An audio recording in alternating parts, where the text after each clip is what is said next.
हिंदी में यूपीएससी की तैयारी से संबंधित प्रोग्राम्स को देखने के लिए सब्सक्राइब करें स्टडी IQ IAS हिंदी। नमस्कार, study IQ IAS Hindi platform पर आपका स्वागत है। दोस्तों, अभी हम लोग बातचीत करने वाले हैं पाकिस्तान में जिस तरीके से बीते दिनों चुनाव के बाद एक गहमागहमी की स्थिति देखी गई। उसके बाद कई बार कई सारे राजनीतिक दलों के द्वारा अपनी दावेदारी पेश की गई कि वो सरकार बनाने को आगे बढ़ रहे हैं और उसके बाद एक तनातनी की स्थिति लगातार बनी रही। इसी बीच कल रात में जाकर करके इनफैक्ट यह क्लियर हो पाया है, स्पष्ट हो पाया है कि आखिर दो राजनीतिक दल मिलकर के अब सरकार का गठन करेंगे। इसी मुद्दे पर हम लोग विस्तार से बातचीत करने वाले हैं। इसीलिए मैंने यहाँ पर मेंशन भी किया है कि पाकिस्तान चुनाव नतीजे को लेकर के जो तनाव था वो अब समाप्त हो चुका है ना। यहाँ पर ध्यान रखिएगा कि पाकिस्तान में चुनाव निर्णायक रिजल्ट देने में असफल रहा था। इसलिए असफल रहा था क्योंकि किसी भी महत्वपूर्ण राजनीतिक दल को इतनी सीटें नहीं मिली थी कि वह सरकार बनाने के लिए स्पष्ट तौर पर आगे बढ़ सके। हालांकि कुछ राजनीतिक दल जैसे कि PML नवाज यानी कि पाकिस्तान मुस्लिम लीग नवाज की तरफ से नवाज शरीफ साहब ने अपने लेवल पर यह दावा किया था कि उनको अधिक से अधिक सीटें मिलेंगी और वो सरकार बना सकते हैं। लेकिन जब अंततः चुनावी नतीजे आए तो उसमें उनको इतनी सीटें नहीं मिल पाई जितनी की अपेक्षित थी, है ना। और इस कारण से वो इस स्थिति में नहीं थे कि वो सरकार बना सके। इन्हें चुनावी नतीजे के हिसाब से 75 सीटें मिली हैं और PPP यानी कि पाकिस्तान पीपुल्स पार्टी को टोटल 54 सीटें मिली हैं। इसके अलावा दोस्तों ये भी ध्यान रखिएगा कि इमरान खान जी के नेतृत्व में जो पाकिस्तान तहरीक-ए-इंसाफ नामक राजनीतिक दल है, यह इस चुनाव से अलग रहा था क्योंकि इन्हें चुनाव में पार्टिसिपेट करने से मना कर दिया गया था। आप जानते होंगे कि इमरान खान जी को विभिन्न आरोपों के आधार पर जेल में डाल दिया गया है और इनके चुनावी राजनीतिक दल को भी चुनाव लड़ने से मना कर दिया गया था। लेकिन यहाँ पर बड़ी बात यह है कि इमरान खान जी के नेतृत्व वाली जो यह राजनीतिक दल है, इसके समर्थन में कई सारे ऐसे उम्मीदवार थे जिन्होंने स्वतंत्र तौर पर चुनाव लड़ा और उन्होंने चुनाव में जीत भी हासिल की और इन्हें इस पूरे चुनाव में 93 सीटें मिली थी, है ना। लेकिन सिंपल सी बात है कि भाई उन्होंने भी बहुमत का आंकड़ा नहीं छुआ और वो भी इस स्थिति में नहीं थे कि वो सरकार बना सके। अब बात ये आ रही थी कि आखिर सरकार कैसे बने, कौन सरकार बनाए, और तीनों ही स्तर पर एक आपसी टकराहट की स्थिति देखी जा रही थी।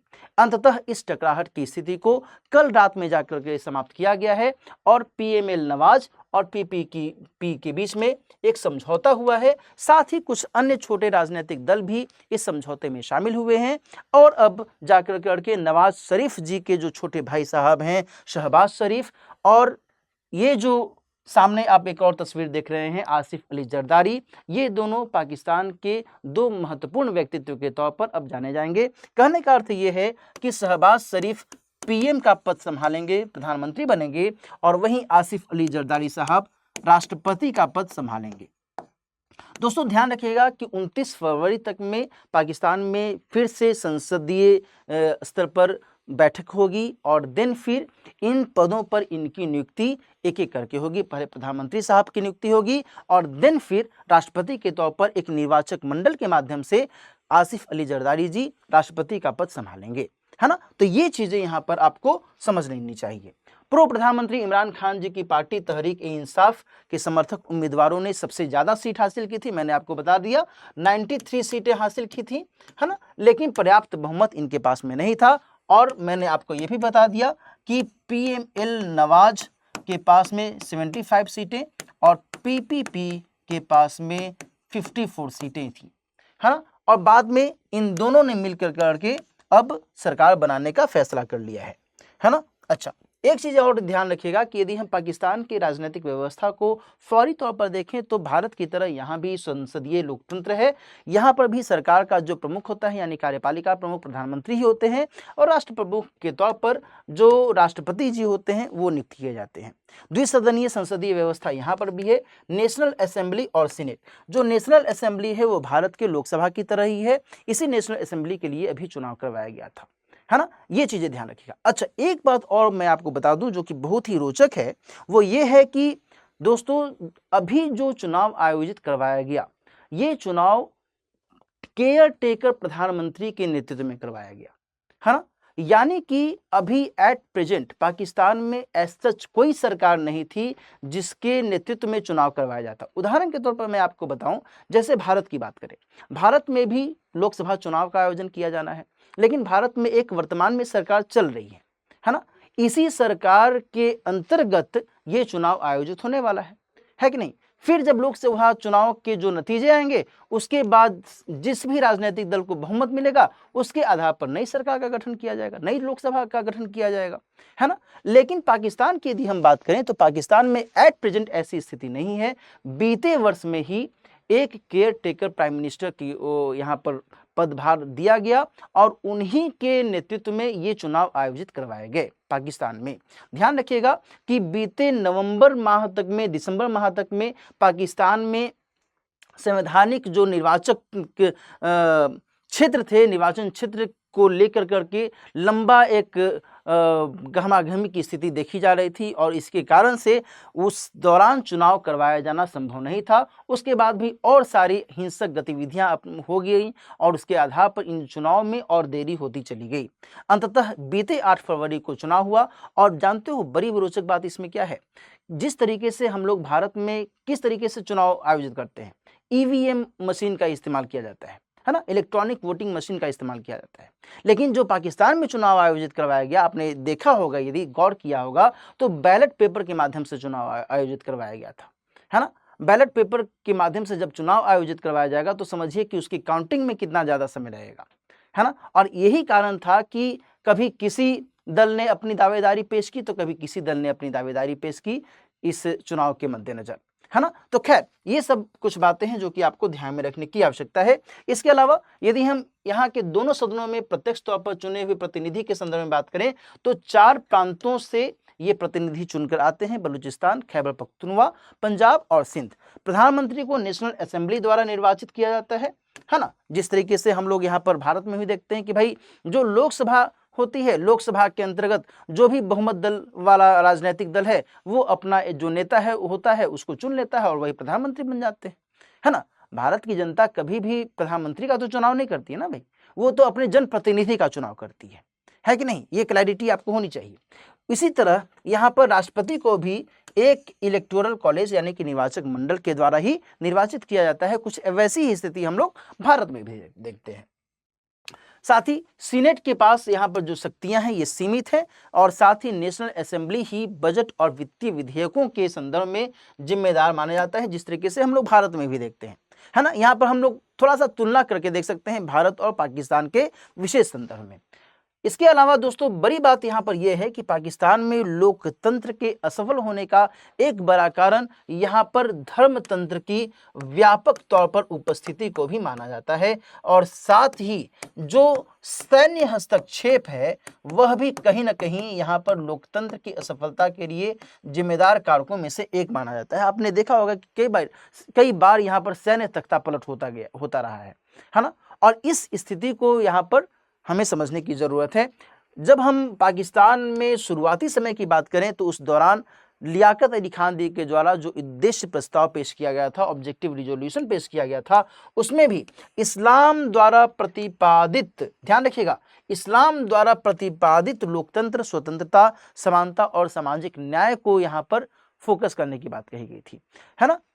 ध्यान रखने की आवश्यकता आपको यह भी है कि भारत के संदर्भ में भी एक उद्देश्य प्रस्ताव पेश किया गया था। ये उद्देश्य प्रस्ताव किसने पेश किया था और कब पेश किया था ये मैं नहीं बताऊंगा, ये आप कमेंट सेक्शन में बताइएगा, है ना। आगे हम बात करें तो पाकिस्तान के विचार के स्तर पर राष्ट्र की आधारभूत अवधारणा यहाँ पर नहीं दिखती है। यहाँ पर इस्लामीकरण को बहुत अधिक महत्व दिया जाता है। भारत के साथ टकराव की बात करें तो इसकी आवश्यकता नहीं कहने की कि एक इतिहास रहा है भारत के साथ टकराव का, 1947-48 से लेकर के 1965, है ना, 1971, 1999, 2008, 2016, 2019, है ना। कहने की आवश्यकता नहीं कि कई बार इस तरीके से दोनों देशों के बीच में सीमा को लेकर करके, आतंकी गतिविधियों को लेकर करके, घुसपैठ की स्थिति को लेकर के तनाव उभरता रहा है और भारत ने हमेशा यह अपेक्षा की है कि पाकिस्तान जब तक इन आतंकी गतिविधियों की रोकथाम नहीं करेगा तब तक पाकिस्तान के साथ हम बेहतर तरीके से वार्ता नहीं कर पाएंगे, शांति स्थापना की संभावना नहीं हो सकती है ना। और इस कारण से यहाँ पर दोनों देशों के बीच में एक शिथिलता की स्थिति भी हम देख सकते हैं कि एक वर्तमान में जो स्थिति बनी हुई है, एक शिथिलता की स्थिति बनी हुई है। न उस तरफ से कोई सक्रियता देखी जा रही है, न इस तरफ से कोई विशेष सक्रियता देखी जा रही है ना। साथ ही दोस्तों यहाँ पर यह भी समझिएगा कि पश्चिमी देशों के साथ पाकिस्तान का जो अलायंस है, यह भी यहाँ पर बहुत ही अधिक महत्वपूर्ण हो जाता है। पहले के समय में यदि हम बात करें, यानी कि पाकिस्तान की आज़ादी जब हुई, पाकिस्तान जब भारत से अलग हुआ, एक स्वतंत्र देश के तौर पर भारत से यह सामने आया, तो फिर ये पाकिस्तान ने पश्चिमी देशों के साथ अपनी नज़दीकी को और अधिक महत्व देने की कोशिश की। हाल के समय में यदि हम बात करें तो पाकिस्तान जो है चीन के साथ बहुत अधिक गठजोड़ बना रहा है। साथ ही जो ऑर्गेनाइजेशन ऑफ इस्लामिक कंट्रीज है, यानी इस्लामी देशों का जो संगठन है, उसके साथ भी पाकिस्तान की नज़दीकी देखी जा रही है। और यही कारण है कि ये सभी देश पाकिस्तान को हर मायने में एक सहयोग करने की कोशिश करते हैं और भारत के द्वारा अपनाई जा रही किसी भी गतिविधि की निंदा भी करते हैं, है ना। तो ये सारी जो पक्ष हैं वो भी हमें ध्यान में रखने की आवश्यकता है। इसके साथ साथ एक जो एंगल है वो यहाँ पर ये उभरता है कि भारत और पाकिस्तान दोनों ही पड़ोसी देश हैं, है ना, ये हम सभी जानते हैं। लेकिन इसके अलावा ये भी तो समझने की जरूरत है ना कि पाकिस्तान में कल को जो भी सरकार बनने वाली है वह भारत के साथ किस तरीके से रवैया रखेगी, है ना। जब हम नवाज शरीफ के संदर्भ में बात करते हैं दोस्तों, तो एक अनुमान लगाया जाता है कि नवाज शरीफ जी भारत के साथ में एक सौहार्दपूर्ण रवैया अपनाने पर बल देते हैं। आपको शायद पता हो कि भारत के प्रधानमंत्री नरेंद्र मोदी जब एक बार लाहौर पहुंचे थे, नवाज शरीफ से जब उनकी मुलाकात हुई थी, तो फिर यह जो विषय था, यह जो समाचार था, बहुत अधिक सुर्खियां बटोरा था, है कि नहीं। तो यहाँ कुछ हद तक एक देखा जा सकता है कि नवाज शरीफ जी कहीं ना कहीं भारत के साथ एक सकारात्मक संबंध बनाने पर फोकस करना चाहते हैं। बहुत पहले एक बार लाहौर बस यात्रा के संदर्भ में भी, जिस समय भारत के प्रधानमंत्री श्री अटल बिहारी वाजपेयी थे, उस समय भी लाहौर बस यात्रा जब की गई थी भारत के माध्यम से, तो उस समय भी पीएम जो थे पाकिस्तान के वो नवाज शरीफ साहब ही थे, है ना। तो एक जो ऐतिहासिक दृष्टिकोण से देखें, राजनीतिक इतिहास के दृष्टिकोण से देखें, तो ऐसी संभावना जताई जा सकती है कि आगे आने वाले समय में यदि सब कुछ ठीक रहा, दोनों जो ये राजनीतिक दल हैं PMLN और PPP, ये दोनों यदि सही तरीके से सकारात्मक छवि के साथ आगे बढ़ना चाहते हैं, ये पाकिस्तान का विकास सही तरीके से करना चाहते हैं, तो इनको भारत के साथ भी सही तरीके से पेश आना होगा। अदरवाइज हम सभी जानते हैं कि भारत ने क्लैरिटी के साथ कह दिया है कि जब तक आप हमारे साथ बेहतर तरीके से पेश नहीं आइएगा, जब तक आप आतंकवाद की रोकथाम नहीं कीजिएगा, आतंकवाद का सफाया नहीं कीजिएगा, तब तक हम बातचीत नहीं करेंगे। टॉक और टेररिज्म एक साथ नहीं हम लेकर चल सकते हैं। हम जीरो टॉलरेशन की नीति को महत्व दे रहे हैं, है ना। ये सारी स्थितियां भी यहाँ पर महत्वपूर्ण हो जाती हैं, ठीक है। तो आज की इस विशेष चर्चा में मैंने आपको ये जो जानकारी है, ये जो इन्फॉर्मेशन है, ये मैंने आपको बताने की कोशिश की है कि किस तरीके से पाकिस्तान में हालिया स्थिति रही और अब आगे आने वाली जो संभावनाएं हैं वो क्या कुछ कहती हैं, है ना। मुझे उम्मीद है कि इंटरनेशनल रिलेशन के दृष्टिकोण से भारत और पाकिस्तान के बीच का जो संबंध रहा है, इसके विशेष दृष्टिकोण से यह टॉपिक आपके लिए बहुत अधिक फायदेमंद हो सकता है। दोस्तों, आज की चर्चा हम लोग यहीं पर समाप्त करते हैं, लेकिन जाते जाते एक और महत्वपूर्ण सूचना मैं आपको दे दूं कि एक जो P2I बैच है इसकी शुरुआत हो चुकी है और इसमें एडमिशन की जो अंतिम तिथि है वो 22 फरवरी है। प्रतिदिन शाम में 6 बजे से ये क्लासेस चल रही हैं। यदि आप इस कोर्स को अभी तक ज्वाइन नहीं किए हैं और यदि आप 2025 या 26 के लिए तैयारी कर रहे हैं तो निश्चित तौर पर आप इस कोर्स का लाभ उठा सकते हैं। दिलीप लाइव कोड का इस्तेमाल करते हुए मात्र 23,999 रुपये में इस कोर्स को आप ज्वाइन कर सकते हैं। इसमें तमाम सुविधाएं हैं, लाइव क्लासेस की सुविधाएं हैं, PT और मेंस के लेवल पर टेस्ट सीरीज की सुविधाएं हैं, नोट्स की सुविधाएं हैं, तमाम सुविधाएं आपको इसके माध्यम से मिल रही हैं। और यदि आप प्री पास करेंगे तो फिर मुख्य परीक्षा के लिए तैयारी भी हमारी टीम के साथ रहते हुए करते हुए और आप सफलता को आसानी से प्राप्त भी कर सकते हैं, है ना। तो यदि आप चाहते हैं कि हम बेहतर तरीके से जीएस को प्रिपेयर करें तो आप सभी का स्वागत है। मात्र 23,999 रुपये में इस कंप्लीट कोर्स की तैयारी आसानी से कर सकते हैं। ठीक है, आज की चर्चा यहीं पर समाप्त करते हैं। इसके साथ ही यदि आप मुझसे जुड़ना चाहते हैं तो फिर मेरा ये टेलीग्राम चैनल है, इसको आप सब्सक्राइब कर सकते हैं। Dilip.kumar@02 है ना। यदि आप मुझसे कोई सवाल पूछना चाहते हैं, आपकी कोई क्वेरी है, आपकी कोई दुविधा है, तो आप मुझे इस मेल आईडी पर मेल कर सकते हैं। मेरा मेल आईडी है dilip.kumar@studiiq.com।